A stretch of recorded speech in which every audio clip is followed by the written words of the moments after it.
Hello mga kaibigan, pagpalang araw sa lahat.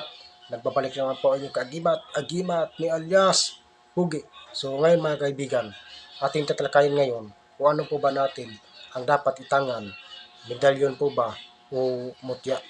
So para sa akin mga kaibigan, sa totoo lang, sa totoong buhay, para lang po talaga sa akin, ang dapat natin itangan ay yung mga mutya na nag-aanyong bato. Kasi sa totoo lang mga kaibigan, yung mga medalyon po kasi, hindi po ako naniniwala dyan.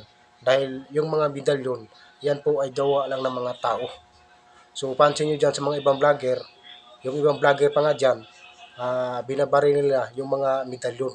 So, ngayon, kapag tinablan yung medalyon, so, yung mga paniniwala ng mga ibang tingero, so, walang bisa kasi tinablan eh. Tumagos yung bala sa medalyon eh. So, ngayon, kapag hindi naman tinablan yung medalyon, so, yung paniniwala ng mga ibang tingero dyan, may bisa, may birtod.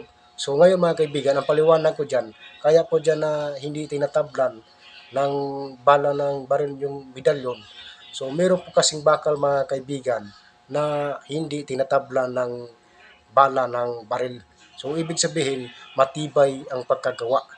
So, hindi po ako naniniwala sa mga medalyon. Mas naniniwala ako sa mga mutya nga nagaan yung bato.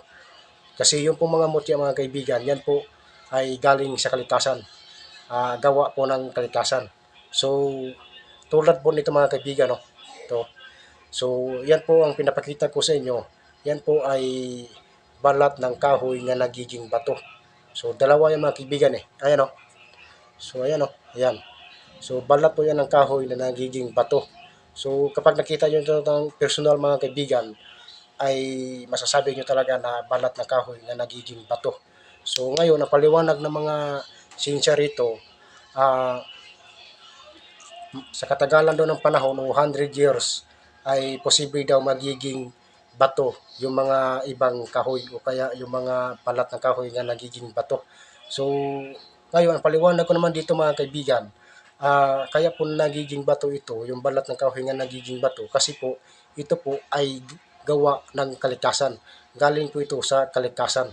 So, hindi po ito magiging bato kung ito po ay hindi gawa ng kalikasan. So, tulad din po ito mga kaibigan, no? Ito.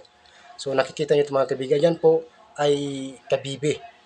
So, ito po mga kaibigan, yung tinatawag na mutya ng kabibi na nagiging bato na. Libon to mga kaibigan, libon. So, bato na ito mga kaibigan, bato na. So, ito mga kaibigan, ang paliwanag naman dito yung sinsya, sa katagalan talaga ng panahon daw, o 100 years, ay posible talaga magiging bato yung mga ibang bagay. So, para sa akin mga kaibigan, ay kaya po nagiging bato yun, yung mga balat ng kahoy yung nagiging bato, o ibang kahoy nga nagiging bato na, o kaya ito, yung pinapakita ko sa inyo na mutya ng kabibi na naging bato. So, kaya po yan na nagiging bato mga kaibigan, kasi nga po, yan po ay gawa ng kalikasan. Hindi po yan magiging bato kung hindi po yan ginawa ng kalikasan. Yun po yung tinatawag natin na mga mutya nga nagaan yung bato. Mas naniniwala ako doon mga kaibigan sa totoo lang. So para sa akin, hindi po ako naniniwala sa mga medalyon. Mas naniniwala ako sa mga mutya. Sa totoo lang mga kaibigan, hindi rin po ako naniniwala sa mga ibang sinasabi ng mga antingero.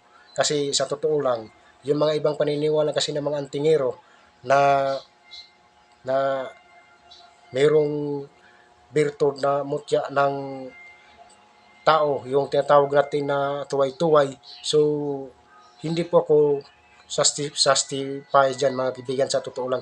Hindi po ako naniniwala dyan kasi hindi na makatarungan yung mga paniniwala ng iba.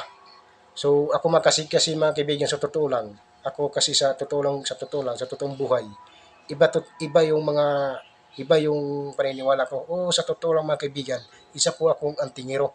Ngunit hindi po ako justify sa mga paniniwala ng ibang antingero nga kinukuha nila yung boto ng tao o kaya yung tinatawag natin na tuway-tuway.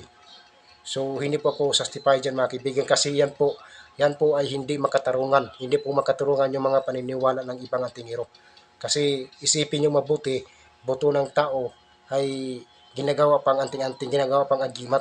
So, yung mga paliwanag dyan ng mga ibang antingero ay yan po ay taga-bulag daw yung mga kasi para sa akin talaga mga kaibigan, hindi po talaga ako satisfied diyan kasi hindi yan po ay hindi makatarungan na paniniwala. Kasi isipin yung mabuti, yan po ay buto ng tao na ginagawang anting-anting, ginagawang agimat. So yung mga paniniwala ng mga ibang tingiro dyan, yung taga-bulag daw, o hindi ka makakita ng mga kaaway mo. So yun po yung mga paniniwala ng ibang tingiro dyan mga kaibigan. So ako kasi, hindi po ako satisfied dyan. O isa akong antingero, ngunit hindi po ako satisfied sa mga ibang mga sinasabi ng mga ibang antingero.